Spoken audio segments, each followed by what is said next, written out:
conversar é uma arte difícil? Parece que não. Parece que apenas duas pessoas sentando e falando sobre qualquer assunto, um de cada vez, as coisas estão resolvidas. Mas não. E a prova disso é que a arte da conversa foi vilipendiada nos últimos tempos. Nós não conseguimos mais sentar e tratar de assuntos com naturalidade, objetividade e ambos compreendendo exatamente aquilo que está sendo falado.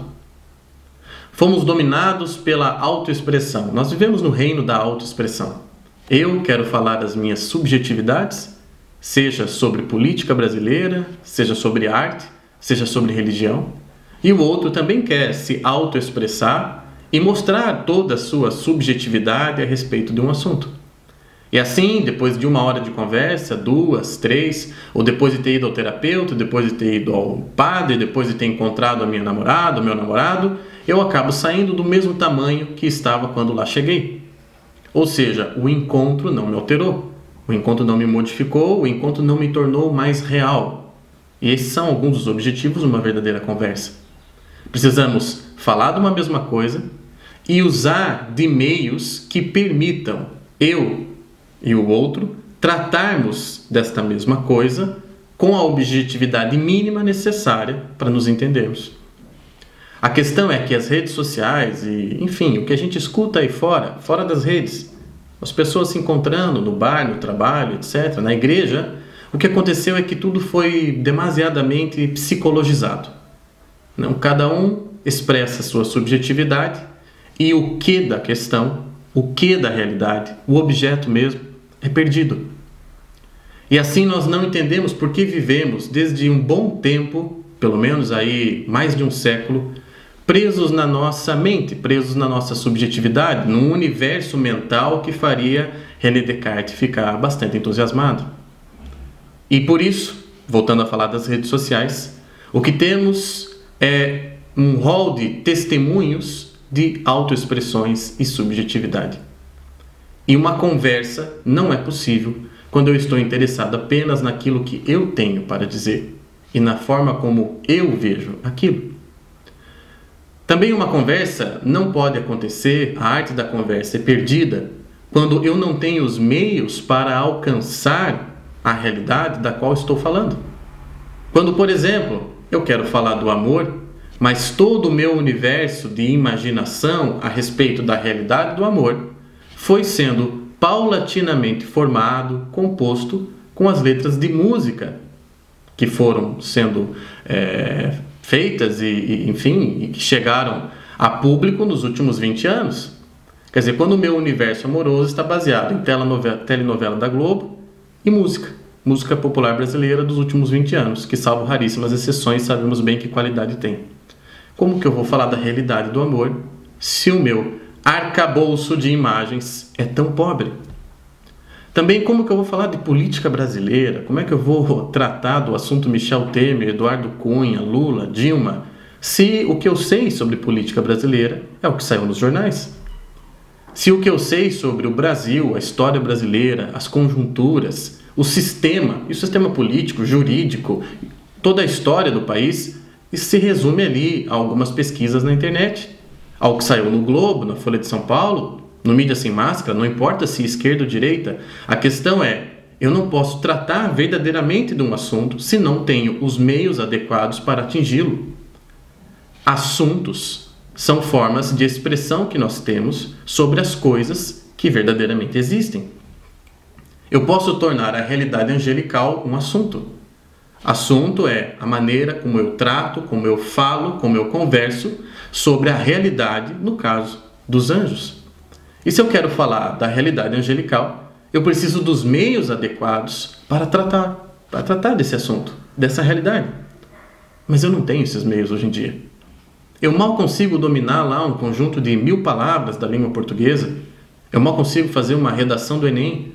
Eu mal consigo mandar um e-mail para o meu chefe e dizer exatamente para ele o que eu quero. Não é bem um aumento de salário, mas é que ele olhe melhor para mim, para que ele valorize o meu trabalho, mas eu não consegui dizer isso. Eu escrevi uma coisa na minha autoexpressão, na minha subjetividade, ele leu outra na sua autoexpressão, na sua subjetividade, e nós não tratamos do que eu gostaria que fosse tratado. Se eu não tenho a posse dos meios de expressão, para além da minha subjetividade, e se o outro não tem também posse destes mesmos meios, nós não temos como nos encontrarmos. O encontro está fadado ao fracasso e, no máximo, nós vamos fazer aquilo que Ortega y Gasset chamava de tropeço. E saímos de casa, muitas vezes, e tropeçamos uns nos outros. Tropeçamos nos colegas de trabalho, tropeçamos nas pessoas na rua, tropeçamos nos nossos amigos. Por quê? Não há verdadeiro encontro, quiçá comunhão. Não há como haver comunhão entre as pessoas, porque não há intimidade dos seres. E essa intimidade dos seres é alcançada por um tipo de ponte que o eu faz, desde o seu núcleo até o núcleo do outro, através dos meios adequados para isso. A intimidade é resultado de uma ponte que eu e o outro construímos com os instrumentos e meios adequados. E daí vem a arte.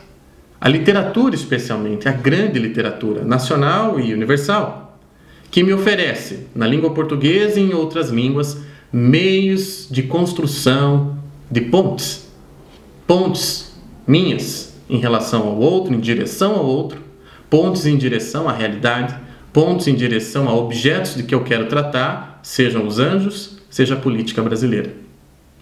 O que eu estou propondo neste novo curso que se chama O Pensamento e a Literatura, da Reconquista do Paraíso, é justamente te mostrar o quanto é importante o domínio dos meios, o quanto a literatura oferece estes mesmos meios para a construção da ponte do sujeito até o objeto, e o quanto a literatura também mitifica essas mesmas realidades que eu quero alcançar, tornando elas mais claras para mim, possibilitando maior diálogo, melhor conversa. Quer dizer, a Reconquista do Paraíso, estou fazendo aqui uma alusão simbólica e também existencial, é uma reconquista da unidade da imagem. É uma reconquista de aquilo que Adão deve ter provado lá no paraíso, em que tudo estava junto, ao mesmo tempo e harmonicamente. Em que ele pôde experimentar de uma realidade que era boa em tudo, sem divisões e sem caos.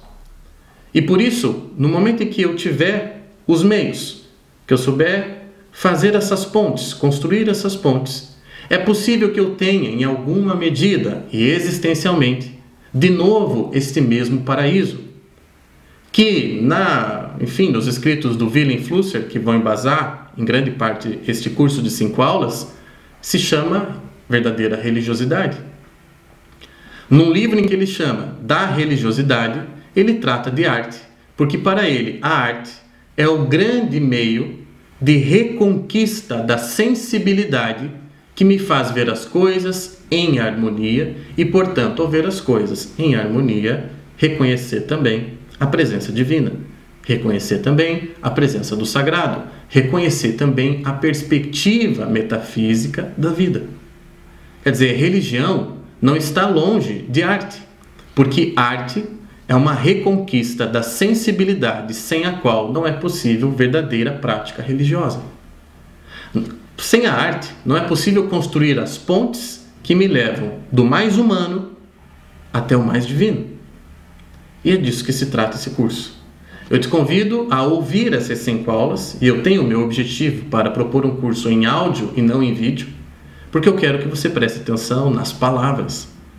Eu quero que você preste atenção nas pontes que nós podemos construir, usando das palavras adequadas, para chegar ao núcleo dos objetos.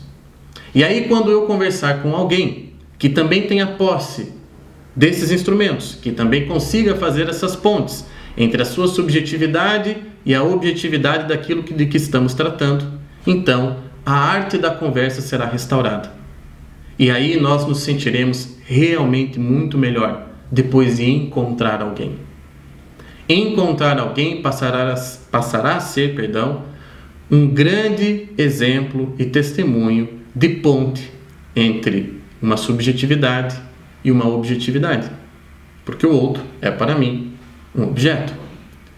Um objeto que me requer atenção, um objeto ao qual eu me destino com algum interesse e que eu quero, no fim, comunhão. Convido você, então, mais uma vez, a fazer esse curso, o Pensamento e a Literatura da Reconquista do Paraíso. São 5 aulas em áudio e um bônus. E esse bônus eu fico muito feliz de oferecer, porque será a gravação de uma conversa minha com 4 poetas brasileiros em atividade no momento. 4 jovens poetas. E o lugar da poesia nessa nossa conversa também vai ser explicado, não só nesse bônus, como numa das aulas. No link que está na descrição desse vídeo, você vai encontrar lá tudo sobre essas 5 aulas, sobre a proposta desse curso e como fazer a sua inscrição. Mais uma vez, obrigado e espero você nesse curso que começa dia 5 de junho com a postagem da primeira aula. Até lá!